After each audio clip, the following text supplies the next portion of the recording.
Pour vous accompagner dans la bonne gestion de vos finances personnelles, ne manquez pas Le Bon Conseil ce jeudi à Cube Radio. Angela Hiermieri, planificatrice financière chez Desjardins, vous partagera ses trucs et astuces pour vous aider à faire des choix éclairés. Le Bon Conseil, ce jeudi à 8h55 et 15h55 à Cube Radio.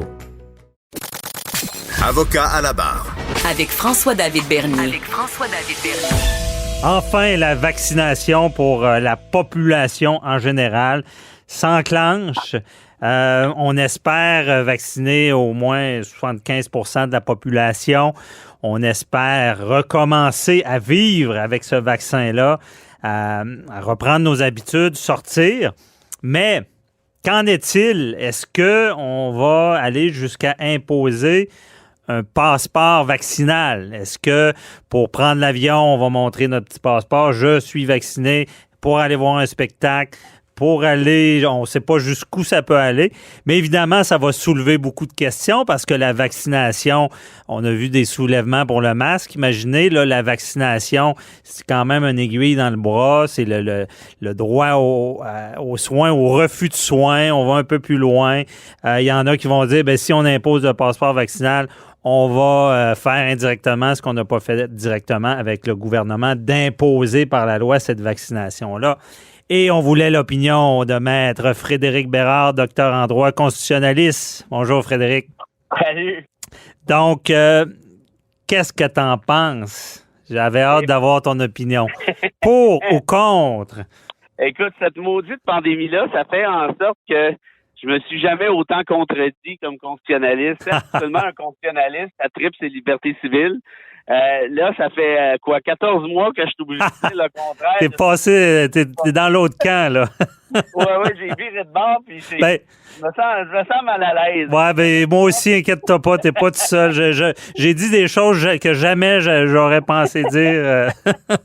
Ben, tu vois, ça témoigne de la gravité de la situation puis des circonstances exceptionnelles dans lesquelles on est, là, évidemment. Mm-hmm. Écoute, moi, je te dirais que je suis pour le passeport vaccinal.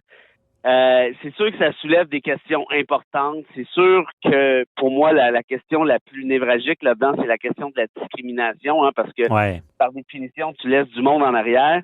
Ceci dit, je vois pas trop comment on peut arriver à une lutte à pandémie autrement. Parce que, qu'on se comprenne bien, si t'as pas 75% des gens vaccinés, c'est pas suffisant.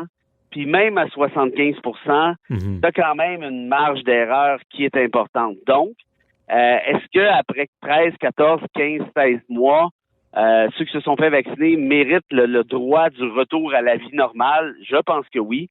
Et c'est la seule manière, de ce que je comprends de la science, de limiter des nouveaux taux de contamination stratosphérique. Par exemple, si on veut aller, je sais pas moi, dans les cinémas, si on va aller voir un match de hockey au Centre Bell, des spectacles, peu importe. Si t'en as là-dedans qui ne sont pas vaccinés, je veux dire, on n'en finira jamais malheureusement. Mais bon, j'ai un problème avec la discrimination, surtout pour ceux qui ne pourront pas être vaccinés. Ce qui veut dire que si jamais il y avait un passeport, il faudrait qu'il le soit à la fin de l'effort de vaccination là, qui est en train d'être mis en place pour l'ensemble de la population, parce qu'autrement, il y aurait une injustice assez flagrante. Et avec des exceptions, j'imagine, de justement quelqu'un qui a une impossibilité. Malgré que c'est compliqué, on dit, bon, lui est exempté, mais si il peut mettre en péril d'autres personnes, ça peut être compliqué. C'est ça qui est difficile avec cette maudite pandémie-là. C'est que, tu sais, souvent, les droits et libertés, les droits individuels, c'est important, c'est sacré, il y a des droits fondamentaux qui doivent être respectés. On sait par contre qu'ils ne sont pas absolus. Ils ne sont pas absolus, ça veut dire quoi? Ça veut dire qu'il y a toujours un jeu de pondération par la juge qui évalue les intérêts de la collectivité versus les intérêts individuels. Or, moi, je vois mal ce qui est plus important comme intérêt collectif qu'une lutte à la pandémie. Parce qu'il ne s'agit pas juste de toi, j'ai le droit. Il s'agit du fait que si tu adoptes cette posture-là, ben c'est toi-même, t'es toi-même une espèce de, comment je veux dire, tu fais partie du problème parce qu'on n'en finira jamais, puis ça va s'étirer encore plus longtemps, puis on reviendra jamais à cette vie normale-là, puis là, tu vas chialer. Je veux dire, c'est une espèce de roue qui tourne. Donc, dans ce cas-là, moi, je veux dire, si on y arrive pas, par de plein gré, je pense qu'il va falloir donner des espèces de privilèges, en quelque sorte, aux gens qui ont accepté ce qui peut être considéré comme étant le gros bon sens. Mais moi, je comprends bien ça. Mon problème, c'est ça, c'est avec quelqu'un qui, je le sais pas, je connais pas tout, mais que, mettons, médicalement, ne pourrait pas. Je sais même pas si ça existe. Là, je suis pas médecin. Est-ce que ça se peut que quelqu'un ait une condition ne puisse pas recevoir un vaccin? Là, écoute, c'est sûr, quand je parlais excuse-moi, je t'interromps. Non, vas-y. Quand je parlais de discrimination, c'est sûr que ça peut viser ça aussi. Moi non, je m'y connais pas plus que toi. Est-ce qu'il y a des gens qui ne peuvent pas se faire vacciner tout simplement? Si la réponse est oui, ben là, c'est sûr que c'est salaud. Mais même encore là, je suis pas certain, moi, qu'un tribunal... Parce que là, si tout le monde commence à essayer de se ramasser des excuses, il y en a sûrement qui sont réelles, qui sont sincères, qui sont importantes. Ceci dit, moi, j'ai jamais entendu parler de ça, là, quelqu'un qui ne peut pas physiologiquement parlant se faire vacciner. Si ça existe, est-ce qu'on donne préséance à ça puis on se met à gérer les exceptions? C'est délicat. C'est sûr que si quelqu'un peut vraiment pas, là, moi, je trouve ça discriminatoire. Tu sais, il peut pas assister au party, là. Toi, tu restes à la porte parce que tu peux pas. C'est de la discrimination, puis c'est quand même pas mal ironique ce que tu dis là, parce que ça serait de la discrimination sur l'état de santé. Ouais, c'est ça. C'est rendu là. Écoute, mon vieux, malheureusement, on va te discriminer pour ton état de santé. Tu peux pas te faire vacciner pour être sûr de pas pogner la COVID et de pas être malade. Tu sais, il y a de quoi de parfaitement ironique. Ouais, non, carrément. Et aussi, je voulais t'entendre parce que est-ce que tu crois que ça peut être des passeports à 2 vitesses, 3 vitesses, dans le sens que moi, ce que je pense, c'est que, bon, entre aller dans un loisir comme un spectacle, déjà, il y a beaucoup de restrictions. Si tu vas aller voir un spectacle, il peut y avoir on peut exiger certaines choses, bon, et aller en voyage, prendre l'avion, bon, pour le plaisir. Est-ce que tu vois une différence entre quelque chose qui est plus de loisirs versus quelque chose, bon, entrer dans une épicerie, c'est un besoin essentiel, il faut que tu manges. Est-ce que En fait, l'affaire, c'est quand tu regardes ça, les secteurs économiques sont encore pas mal à fond la caisse. Hein? On a eu quelques semaines au début, 3 semaines au début de la pandémie, là, en mars 2020. Ou avril, je me souviens plus, où là, on avait mis Québec sur pause, reprendre l'expression de Legault. Mais là, actuellement, il y a vraiment pas beaucoup de commerces dans lesquels tu peux pas aller. Tu sais, les épiceries, tu peux, évidemment, mais même, là, tout à l'heure, je vais aller à la librairie parce que j'allais chercher un livre, c'est ouvert. Je veux dire, qu'est-ce qui est fermé à ce moment-ci? Franchement, c'est essentiellement, je pense, tu me corrigeras si je me trompe, mais les salles de spectacle, les stades sportifs, bref, tout ce qui est loisir, qui est jugé non essentiel, à juste titre, je pense, en quelque sorte. Donc, c'est vraiment ces aspects-là qui peuvent être considérés, je pense, dans toute la question du passeport vaccinal. Puis, si je peux ajouter là-dessus, faut pas oublier la chose suivante, hein. Avec la vaccination, c'est démontré, les personnes âgées, les 70 et plus, il y en a presque plus de contamination au moment où on se parle. Pourquoi? Parce que les vaccins ont commencé à faire effet, il y a des deuxièmes doses et ainsi de suite. Ce qui veut dire quoi? Ce qui veut dire que s'il y avait un passeport vaccinal, disons, je sais pas moi, en juin, une fois que l'effort de masse est conclu, ben c'est parce que après ça, ça va pas durer pendant 5 ans non plus, là, cette histoire de passeport-là. Pourquoi? Parce qu'il y en aura à peu près plus de contamination. Si on atteint enfin le 75% et plus, mais ça va faire en sorte qu'à un moment donné, je veux dire, la courbe, elle tombe, que quand on va être rendu à 8 cas de contamination par semaine, je pense qu'il n'y a personne qui va virer fou avec ça, là. Oui, qu'on pourrait le retirer. Donc, je comprends bien ce que tu dis, c'est que le passeport devrait viser ce qui est fermé en ce moment, là, et non tous l'épicerie, comme j'ai dit, là.